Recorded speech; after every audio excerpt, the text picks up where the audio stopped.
I'm Neru. Who are you? Who are you?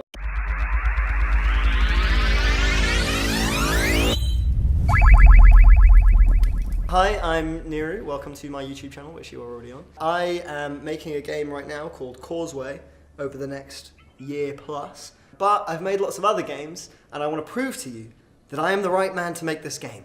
I am also the only person who's going to make this game. This game was my idea. But I want to prove to you that I am going to be able to do it very well. And by showing you all the things I've worked on, perhaps I can convince you that is true.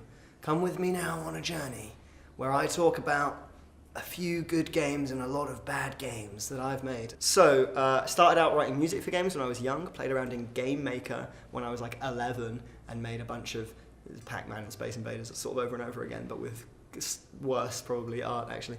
And then running a YouTube channel about games, another one, not this one, where we did like game reviews and analyses, and that was kind of fun, and a bunch of Let's Plays and stuff. After that, I wrote a book that was pretty much about games. It was like a strategy guide, but for real life, tongue-in-cheek, written like those kind of old Final Fantasy Prima strategy guides. And that was on Kickstarter. That did quite well, and that was the first time I realized that it should definitely just be in games.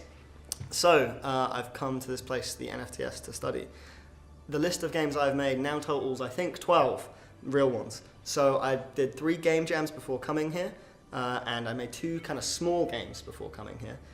And since being here, I've made 7 games. So they're 4 as a team and 3 independently. So the first game we made was Fragments of You. It was like a team of 5, and I was predominantly art on that. I think I wrote a grand total of like 2 C# scripts in Unity over the course of that whole thing. But I did do a lot of 3D artwork in Maya, a little bit of texturing and UVing, and all the kind of awful stuff that comes with 3D modeling. I did a lot of it. So that game is like you're a kid having a nightmare.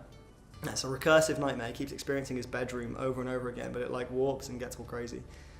So there's one time there's lava there, one time the table has legs. So I guess that was the first foray I had into really understanding what it was like to work as a team in game development. And we also work with composers and sound designers and stuff, and that was a pretty cool experience because one of the benefits of being at a school like this, you're surrounded by super talented people, and communicating with those people effectively is a pretty important skill.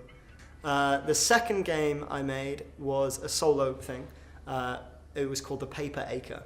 And that basically started out as a test to see if I could do flocking AI that would naturally group, because I was convinced I was going to be making a different game this year, and everything was supposed to sort of be in aid of what I was doing this year. And I thought that I would need flocking AI. Turns out, probably don't.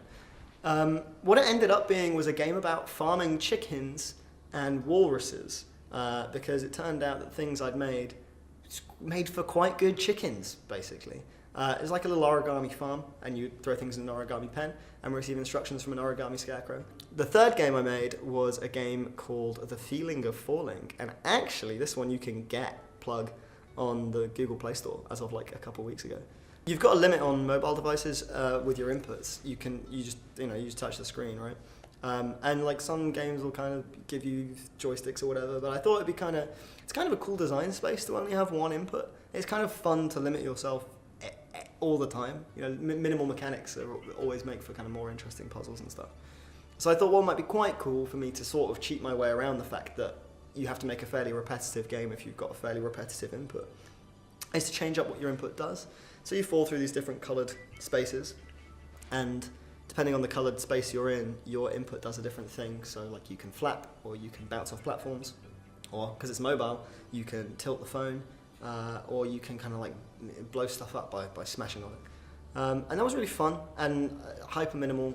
So aesthetically, consider it almost like a UI test to see how readable you can make something with very, very, very few elements and just 2 colours, which is something I'd tried before, but hadn't managed to get to with quite the same degree of success. So this one was fun, and also it was a good experience with what it takes to release a game, and what you can expect to be the challenges doing that, and building for devices and all these kind of things that you just don't think about when you're programming.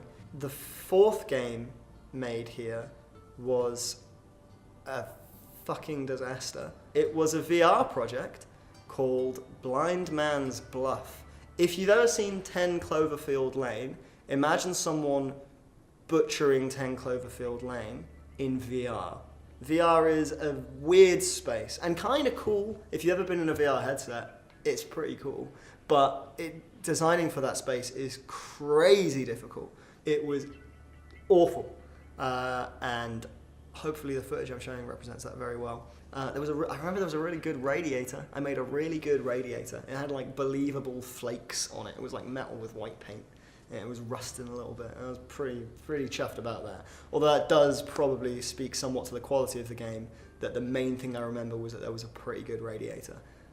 The game was shit. There was one cool thing, which was the whole point of, like, if you're going to be in VR, you've got to do something that makes it worth being in VR, right? So I thought what would be cool is like you can play with the eyesight, because I've got your eyes, they're in a box that I own. So I can make you blind if I want to. So there's blind man's in the title, right? So you have glasses that you can put on and off, and like they make your vision blurry, which is kind of cool. I mean, I don't wear glasses, so I don't know how accurate it was, but some people who did wear glasses were like, you upped the blur filter on your camera. That is what being not having glasses is like. But I did learn a lot about like realistic art and realistic lighting and what you can push out of Unity. Okay, let's talk about the final game I made. Was a 2-person. I said final, but I also said 7, and you may notice we've counted to 5. There were 2 like Easter egg game, like bonus games. So the final proper game I made was a 2-person team. And it's called The Fix. And this was kind of the culmination of a lot of techniques that I'd been like learning over the course of the year. It's a game about like an alcoholic guy just having a shit day. And like he gets like a call from his ex-wife and his daughter's going away forever and everything's just miserable for him. And it was set in a pretty small area, indoor, so we can kind of manage the lighting a little bit and we didn't have to worry about skybox. And then there was like a cool mechanic as well, which was Dave's pitch, which was one of the reasons I got really excited for this, was this mechanic that he mentioned, where you get kicked out of your own body and you play as like this shadow character who plays as like your player's psyche. And so you're playing as like part of your character interacting with the other part of your character. It's pretty cool. It's really hard to program, as it turns out, 2 independent forces pulling on each other all the time. But that was really fun, and learning how to make sure the camera kept those things in frame, did dramatic things, working with the sound designers and the composers in order to make something that was like dynamic and things would like operate effectively in that space. It was so much fun. That was 6 weeks of work, without a doubt. And there were several 30-hour days on that one. But like, it honestly feels like it shows in some parts of the game. The bits that I know I spent a lot of time on are bits that I think reflect the time shown. And it's almost bug-free, I think. There's a good bug in it, and I want to talk about that later. It has like, it's worth its own video. But it's almost bug-free. I don't think you can break it. You can start it and finish it and restart it, and it's controller support. It's like a real tiny game. So that's the 5 big boys. There were 2 other games, which were game jams. So one was a 48-hour game jam, one was a 72-hour game jam. The 48-hour game jam was just total garbage and like a lot of fun. A game called Illegal Aliens, where you are like transporting aliens across like the alien Mexican border. This was around the Build the Wall thing. It was very topical. You had to put them in your truck and stack them like they were like Tetris shapes. It was trash. It did not work. The point system was broken. So I had a lot of fun. I was just pixel art on that one. I just did loads of pixel art. I spent a lot of fun time drawing like the trucks and the drivers and it was a lot of fun. And then the second one was a 72-hour game jam, which you would think would mean it was better, and I guess it was, but it was indecipherable. I don't remember what this one was called. I don't know what this game was called. I spent 3 days straight working on it. It was like a real, like, let's go, like, I'll be awake for 72 of the 72 hours. It was nonsense. It's like you play as like a hockey puck with a weird, terrifying baby face on it. And then the hockey puck would it would smash. The hockey puck would like smash into a larger hockey puck, and then you'd swap into that one.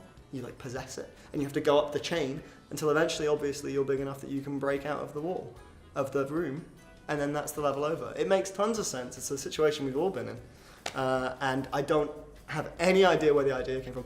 It is weirdly fun to play though, and like the sound effects are really good because it's just hockey, which is fun. But like they're voiced and everything. They're talking about their problems. Like there's an office setting, and there's like when you jump into their heads, they're talking about the things that are bothering them, and that was just crazy. And that taught me nothing. But I had a great time, so that's really important. I think that's all the experience that I've needed in order to decide that I'm confident that for a full year I can make like a real game. Because this whole time, while I was making these things, I was playing a lot of roguelikes, a lot of strategy games. Just the design of those things are so interesting and fascinating to me that I think that this was the right decision to go with ultimately. And I think that I'm at the point now where all of the lessons I've learned can all be put to good use, and the speed at which this game's coming together is quicker than I thought it would be, which is great. It's cleaner code-wise, it's cleaner asset-wise. It's just a stronger project than I thought it would be. And over that year, I have met so many talented people who are attached to this project that I'm just confident we're going to pull it out. I think it's going to be really good. I think I can maybe, hopefully, have convinced you over this point that it will get made to the degree of polish and quality that I keep yammering on that it will be. And it'll be a good game. In summary, smash that like button, don't forget to subscribe and click that bell, I think is what they say now, because I think your notifications is like a bell. And follow the journey of the game. Or just come and just check out whatever I have to say about a game recently, or whatever, anything could get uploaded to this channel. It is technically professional, but if I have access to the camera from stores and no one else is in this room, we might just sit here and talk about Batman for like 20 minutes. It's entirely possible. So yeah, thanks.